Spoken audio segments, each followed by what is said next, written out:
Non, c'est pas mon lien avec la Coupe d'Afrique, c'est mon lien avec ce continent.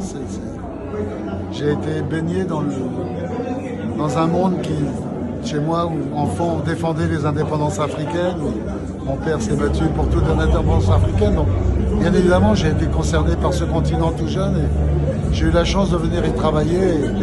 Je suis arrivé il y a juste 40 ans en Afrique, en 85 au Cameroun. On est en 2025 et je suis toujours là pour ma 21e Coupe d'Afrique des Nations, et dont 9 comme sélectionneur, ce qui est pas mal.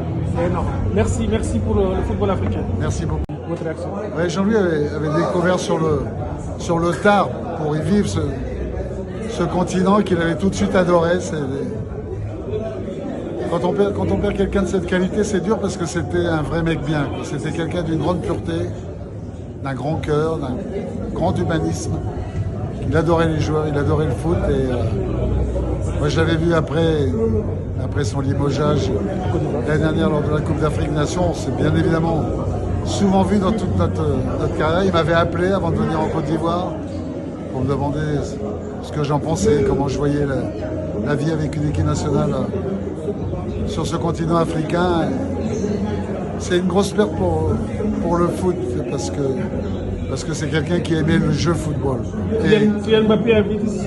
Et le jeu, il l'écrivait pas JE, mais il l'écrivait JEU. Vous pensez que son limogeage en Côte d'Ivoire l'a marqué? Non, mais même, c'est même lui qui quasiment l'avait demandé parce qu'il sentait qu'il n'était pas arrivé à ce à quoi il voulait arriver. Donc bien évidemment, on est toujours triste dans une carrière d'entraîneur quand on est limogé, d'autant plus qu'il est